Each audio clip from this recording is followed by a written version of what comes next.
Vote counting is well underway, with 32% now said to be completed. Anchor Shahan Ramkisson is at the National Results Operations Center, Kotswana, this afternoon, and is joining us now live from there. Good afternoon, Shahan. Well, the IEC is seemingly optimistic about the vote counting process at this stage. Yeah, they do seem very optimistic, because at their media briefing this morning, Dan, they said 90% of the votes should be counted by the end of tonight. And then, of course, the bigger metros where more people vote should get over the next 24 hours. But let me turn around so I can show you what's happening behind us. And, of course, we're seeing two maps, and one looking at provinces and the other one giving a national picture. So I can't see so far because my eyesight's not that great, I guess. 32%, 33% of the votes counted so far, but I stand to be corrected too about that. And of course, this is what the IEC is doing, giving the media an update about exactly how those votes are coming in across the country. And if you look at the national picture there, Dan, the ANC has 46.74%, the Democratic Alliance coming in second at 23.63%. And obviously, this is of what's been captured so far. Still a long way off. So those graphs could change. Actually, they will change as more and more votes are counted. But of course, the IEC did brief the media, and as you say, they are pretty sure that they'll have about 90% of the votes captured by the end of tonight. The Northern Cape seems to be leading in terms of those votes being captured. Take a listen. The Electoral Commission reports that as at 10:30 this morning, 27% of the 64,504 results expected had been finalized. This status is in line with expected results capturing progression. It is estimated that 90% of the results will be finalized by this evening. The balance of the 10% will take another 24 hours to complete. The province of the Northern Cape has completed 74% of its results. It is followed by the Western Cape at 46%. And in the third place comes the province of the Free State at 26%. The rest of the provinces, the completion rate ranges between 15 and 37%. The results capturing involves a number of processes, including the verification of the result slips, the capturing, scanning, and the auditing of those results. An independent audit firm has been procured for purposes of auditing the results. All right, Bradan, of course, the IEC being questioned about several things this morning at the media briefing, in particular, the electronic system that has been used to capture votes this time around. The IEC being criticized by political parties, including the DA's John Steenhuisen, because they've raised concerns that voters were turned away, or if they did register, their names did not appear on the voters' roll. What's very interesting, Bradan, is that the electoral body is standing by its decision to actually introduce the new technology, saying that this is the way forward because it enables them to see how many people are voting and exactly where.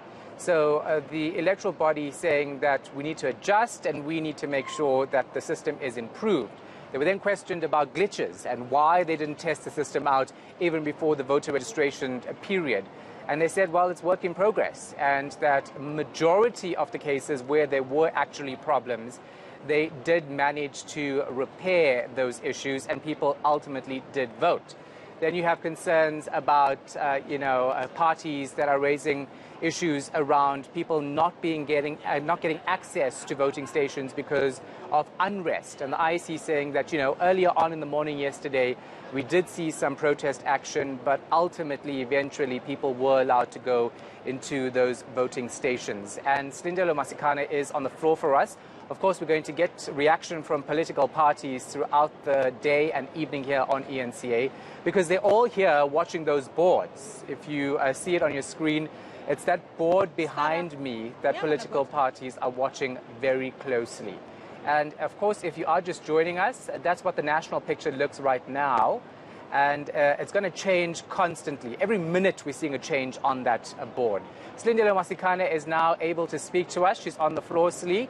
Political parties are watching that board quite closely, right? How are they feeling?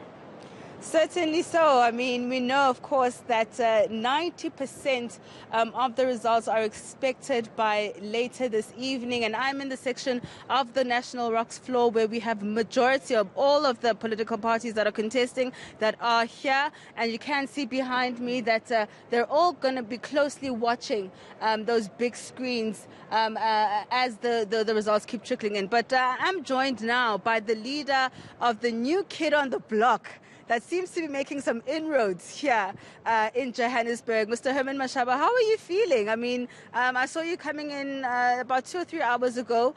It's still early days, but your party seems to be making some serious inroads in the city of Johannesburg. Well, you remember when people started spending millions advertising that we're a small party, and we warned them. We said, no, we're not a small party, we're a new party. And I think here we're not obviously but now talking ideology, we're talking reality. The numbers are there. We know it's still early days. And in fact, as far as I'm concerned, going forward with the balance of outstanding VDs, we can only really improve from there. So we're excited about this. It's just I'm by nature a very greedy person. I want it all, but life doesn't work like that all the time. But I'm not disappointed. I'm excited. I'm grateful to my team, grateful to our volunteers in the 6 municipalities. I'm really grateful to my family, to my wife in particular, for actually allowing me to do this difficult job of saving this country. I mean, the reality is that coalitions are not nothing new. It's something that we could possibly expect, especially in the big metros. Are you in discussions at this stage with any of the other political parties around coalition governments? Well, if you look at the 3 metros already in Gauteng, no one can govern on his own. It's a fact. And I think we're watching eThekwini. I'm really also looking forward to ANC being under 50% in eThekwini. And that was my mission from day one. Remember, I didn't hide it from South Africans that I'm in this political field to unseat the ANC. Because the ANC is a curse to this nation. So that's my mission and the mission of ActionSA. And obviously in the process, save society. So you can't run any municipality in the 3 metros in Gauteng at the moment. So people have to really learn.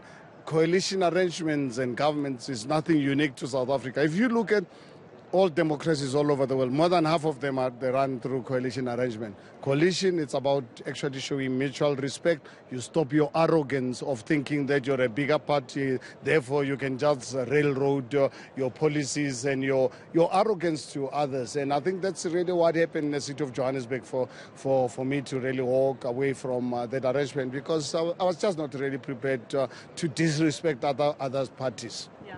How are you finding the IEC's how they've conducted these elections? A lot of political parties so far are not happy with the issue of ballot papers, with the issue of the VMDs not working. As ActionSA, are you satisfied that these elections were conducted freely and fairly?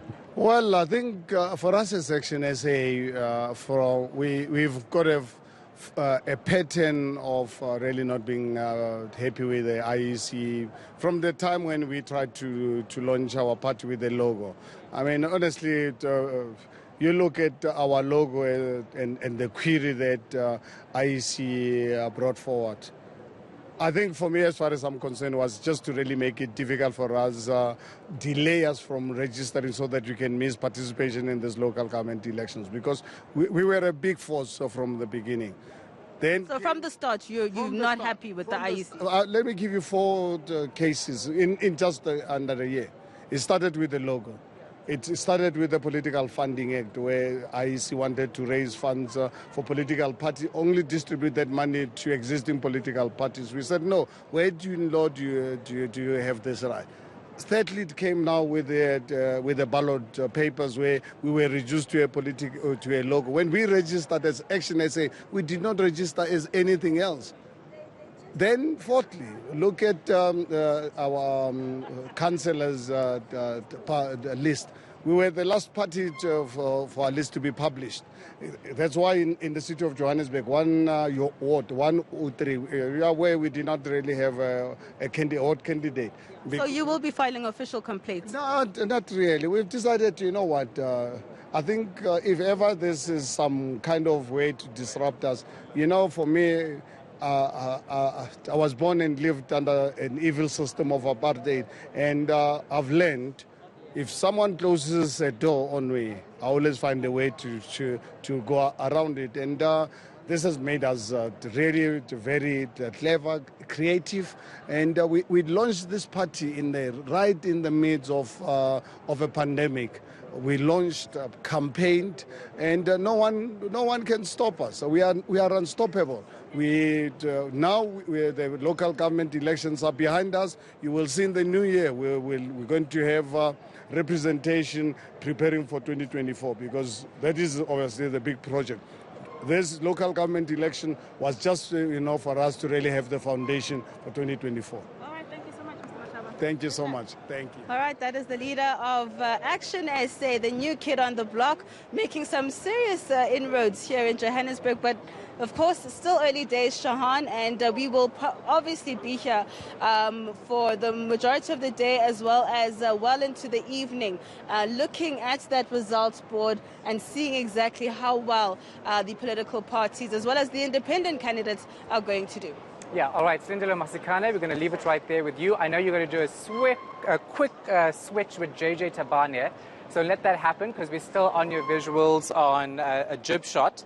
Now, what's interesting is that, of course, the Good Party in the Western Cape tried to make some headway in terms of the vote in that province. And while I was driving in, I was listening to other reports about how things are looking in the Western Cape. And, of course, it seems that the Cape Coloured Congress is actually ahead of the Good Party, which is led by Patricia de Lille. That's what things stood at around 12 o'clock. But things change quickly, of course, as we know the votes are counted. JJ Tabane is now with us. JJ? Hello, Shahan. I'm standing with Auntie Patricia de Lille, and we've been having a chat on the sidelines. Auntie Pat, the Good Party, how are you feeling so far with this little votes counted? Yeah, first of all, very tired, number one, but I'm feeling very positive. We have contested in 5 provinces only, 6 metropolitans and 45 municipalities. And so we will be happy with growth in those areas, yes. But in terms of the opposition politics, you remember a couple of years ago there was a big discussion about consolidation. And we've just been talking now off camera about how do you make sure that the majority can actually start to decide what happens, not just in the Western Cape, but across the country. Do you think that this election starts to underline the fact that we need more of a consolidation of opposition rather than 2 pieces there of good, 2 pieces there of cope, 2 pieces there of ActionSA? Well, not only that, for me, I'm more concerned not so much about political parties, because it is a contestation of ideas and people can vote for any political party of their choice. I'm concerned about the voters that are not using their vote to protest. That's for me where we need to focus. And the voters, like they were the judge yesterday. So as you can see on the board, they decide who they want and don't want. So let's not be bothered on anybody who wakes up one morning and say, I want to form a political party, because that's their right and their choice. But let's begin to explain to our people why it is important to vote. Not just how to vote when you make a cross there, it's a spoiled ballot paper. We failed. It's an indictment on the whole country leadership that we have now got even a divide between urban vote and a predominantly white urban vote and the townships. Yesterday, it was a classical concern for me, classical example of how the urban white voters came out in their hundreds, in their numbers. because of the fear politics, of stopping the ANC, stopping the EFF, fear mongering. We should not be doing that. We should be talking about building a nation like we are prescribed, like it's prescribed in our constitution. But what would cause a change? Because a lot of people have done a protest vote. Let's be frank about it. I mean, we have under 50%. This is a calamity from a point of view of the democratic project. Yes. What would cause a change? The people are protesting and saying, we don't have electricity, we don't have water, therefore we're not going to vote, which is strange. I would like to see a protest vote. Rather than a protest by not voting. Because by using your vote to protest, you're able to bring about change.